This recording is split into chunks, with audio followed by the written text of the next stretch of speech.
Side by side. Here we go. You mentioned the three of them, and it was Truex sort of getting out of the throttle. We still got three. That's Cole Witt in the middle of that sandwich. The rookie's getting his taste of NASCAR racing nationwide style. See how these guys really have to slide these cars through the corner to make any speed with them. Stephen Wallace right now with Reed Sorensen, Paul Menard. That is for 8th, 9th, and 10 on the racetrack. Stephen had a good car through practice into qualifying. Right now, he's got his hands full, though, as Sorensen on the high side, maintaining the spot. Jason Leffler pulling up into this mix as well. And Martin Truex just a little bit further back.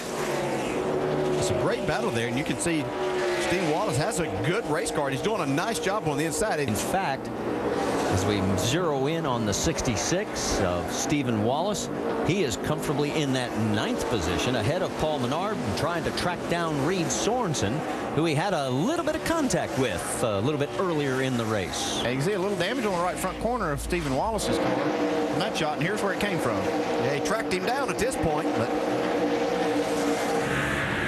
Reed just chopped him off. Yeah, he sure did. Yeah, I don't think that he had any idea that Stephen Wallace was up that far.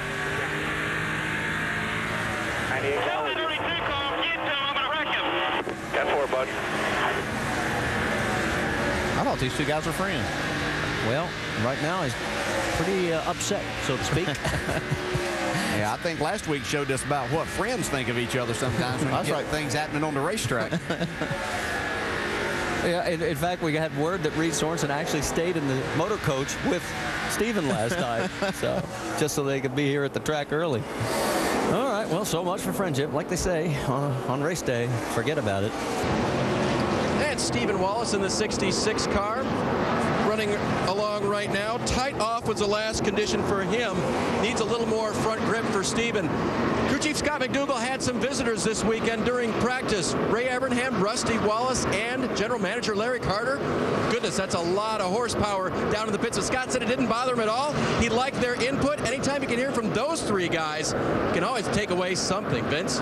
He is losing ground fast. How about the battle for 10th? You got Stenhouse, Colin Brown, and then also Stephen Wallace in the mix. Let's get an update on Colin Brown. Haven't talked a lot about him today, Vince. What's happening? Well, that's because under green as Kyle brings it in and stops. Tear off on the windshield right front. It looks low as it comes off. The spotter said it looked low to him. Down and away, Kyle. Right side tire, guys. And remember what's at stake here. Owner points. The owner championship. He had an 81-point lead over Brad Keselowski and the 22 and the Roger Penske crew. And right now, it's down to 21 markers, depending on what happens the rest of this race. Yeah, but Kyle Busch made a good decision right there. That tire wasn't all the way flat, but it was low, as you could tell. So he made a good decision to get it down pit road before he caused a big problem.